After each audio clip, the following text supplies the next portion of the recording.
Good afternoon, everyone. Thank you for joining us.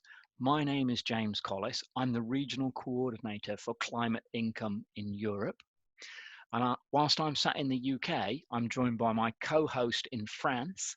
Eloise, would you like to introduce yourself? Absolutely, James. It's a real pleasure to be here with you today. So I'm the manager for communication and social media, and and today James will be telling you about our solution, what we are doing, the impact it will have in Europe, and I will be telling you how you can get involved, and we will open the floor for questions. James, back to you.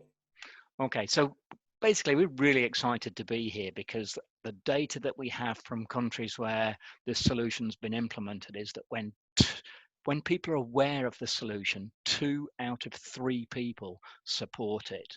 So we're really keen to communicate this and get your feedback and your questions. So let's go for it. So Climate Income in Europe is part of an international organization called Citizens Climate Lobby. We operate in 50 countries. We've got 500 different groups of volunteers up and running and just shy of 200,000 members worldwide. And what's impressive about that organization is it's all focused on one policy. So if we just look at Citizens Climate Lobby in Europe and how we run, first of all, we have a laser-like focus on what we see as the most impactful solution to climate change. We consult experts and use data, and we work to make the solution better. As an organization, we are classically glass half full. We're positive about our solution because we can see it making progress, and what makes it a joy to be in the organization is we are for something rather than against other things. So regardless of race, gender, religion, sexual orientation, the main goal is to empower everyone to exercise their democratic right and their political power. As we build relationships, we're very respectful and we listen to find common values. And that's how we establish the long-term relationships that our organization is based on. Being non-partisan means working with politicians and community leaders from all political parties, providing they're serious about climate change. So when you put all that together, what does it look like? So ordinary people who sit down together and plan and organize themselves. We meet with politicians and we talk to them. Fundamentally, we enjoy what we do. We sit down and pause and reflect on what progress we've made. The bottom line is we go to Brussels, to the European Parliament, and we talk to power. I particularly like this picture because in the foreground you can see Eloise dressed for winter, because this is just last November when we were in Brussels. And then you can see myself over a shoulder, and then moving to the right of the picture is Frey from Sweden, and then back to the foreground again is John from Belgium. And this is typical of the groups that go and lobby together in Brussels. It reflects all the countries across the European Union. So how does it work? Well, it's really quite simple in terms of what the policy does. First of all, you tax carbon, which means putting a price on fossil fuels and making them more expensive. This is the dirty stuff that poisons the air and causes climate change. Then we give the money back to citizens and their families. Every penny they don't spend on pollution, they get to keep. And it turns out, generally, the biggest carbon footprints are associated with the richest people in the planet. So the most vulnerable and middle-income families are generally better off. The key is everybody is equally motivated to do the right thing. Then we do something at the border for imports and exports, so as goods leave and enter the European Union. And what this does significantly is it encourages the rest of the world to implement the same sort of solution. So you tax carbon, get some money back, and save the planet. So what does it actually result in? First up, it works for the environment. It's not a magic bullet. It doesn't fix everything, but it can do most of what the world needs by 2050. 70 to 90% of the decarbonisation identified from the latest science studies say that. It's good for people, mostly for their health and wealth. Cleaner air can save 200,000 lives in a 20-year period, and 70% of families are better off. It's good for the economy. 2 million jobs in the first 10 years, and an economy that's either flat or slightly growing based on this policy. And even a fractionally growing policy of around 0.25% can add billions to the European economy. It's politically neutral. Any party can support it. And what we've noticed in elections where the policy is in place, when people are aware, 2 out of 3 voters vote for parties that support this type of policy. And finally, it costs nothing. Revenue neutrality costs the government nothing. It's a completely self-funding policy. The money does not stay with government. It gets recycled back to all the people, and that keeps the economy in balance. So there we go. It's a whistle-stop tour of how we work, what the policy is, and what it does. Eloise.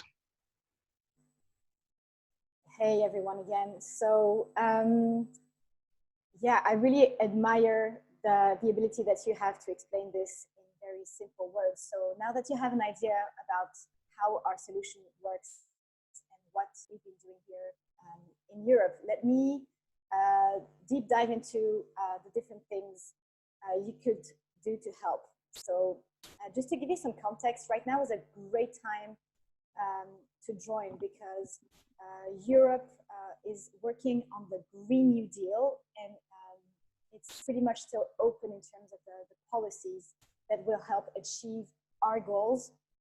And the COP26, which will be a very important one, as is the one 5 years after the Paris Agreement, is now being postponed, so that leaves us more time to get organized. So amongst the things that you can do if you don't have much time, because we all know that there's many more things to do than the time that we have, is to support the European Citizen Initiative that we've done last year in May.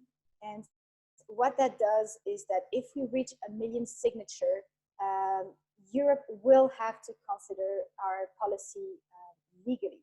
So you can sign on the climateincome.org page in the event. So please sign, share it with your friends, it will make a difference. The other item that is really helpful is to let your friends and family know that you support our solution. And so if you like, comment, and share our posts on social media, it will help us spread the word and help the solution to be more widely recognized. And then if you would like to contribute financially to a meaningful project, you can also contribute on our climateincome.org page. So anywhere from €5 will be helping us. Here in Europe, we are 100% volunteer organization, which means that when we have been going to Brussels, we have been investing out of our pocket. So we really appreciate your support. Thank you. Now, if you're values align to our project and you would like to join the organization, here are the things you can do. So if you're more of a kind of like a buzzing person and love connecting, a bit like me, there's a number of things that you can do. One very important part is welcome the new members. So pretty much like when you guys are going to be joining the country groups, it's really nice and helpful to feel a warm welcome the first time that you join somewhere. The other thing that you can do is help with the education and training. So this is actually a really good big piece here at that we do. And our colleagues in the US have been creating material since 2007. So there's a lot of really helpful things like how to organize a meeting with your local representative. And a lot of this material needs to be adapted to us in Europe. So the other thing is is all the work that you can do with the organizations that you have locally, the other NGOs or the businesses that are already involved. We know that things start locally. So if you want to connect with them and talk about our solution, that will help too. And finally, we all know that communication is key for anything to be successful in life. So if you want to support us on the internal communication, but also to spread the word on the different media, print media or online, you can also help here. Now, if you're more of, if you're really passionate about this like we are and want to invest many hours and you were just waiting for this opportunity to dive in deep, here are a few of the things that you can do. Of course, the really core of what we do is talk to our local representatives, whether it's here locally in your neighborhood, at the city level, or nationally, or in Brussels. The other part is that we all know that organization always comes with a number of sometimes very heavy and long processes. So if you're great at organizing, we would love to have your skills contribute to what we do. And finally, if you are an expert in any field, they will definitely find a place for you to come and bring your expertise. So these are just a highlight of the things you can do here at CCL. We are going to be hosting induction call next week for Europe. So we're going to do it at the same time at 5 p.m. on Saturday, European time. And we will be, I'm going to be posting the event link in the chat. And so we'll let you know if we're either do a Facebook Live or a Zoom, depending on how technology will be working next week. So Thank you, Louis. Will also be linking all the links for the country groups. And I do invite you to get in touch directly with your countries, and they will let you know how you can best help. So I think now is the time to open the floor for questions. James? Great overview, Eloise, of how you can get involved if you like. So I hope you like the story. I hope you like the opportunity to learn more. So fire the questions in. If this is the recording that's on the website, then you can type your questions in now, and we are sat monitoring the site and will respond in real time. And for the call that Eloise was talking about next Saturday, we're also hoping to have a number of colleagues from countries all across Europe online. So not only will the opportunity for dialogue in English be there, but also in many of your native languages as well. So if you don't feel like putting it in now, and you want to go away and follow some of the links that Eloise has shared on the site and enter questions before next Saturday, that's also cool. Thank you very much. Go on, Eloise, do you want to wrap it up? Yeah, so thank you. I just want to say thank you so much for joining. We were really happy to be here with you today, and we look forward to answer your questions and get to meet you. Thank you, James. That was Cheers. fun.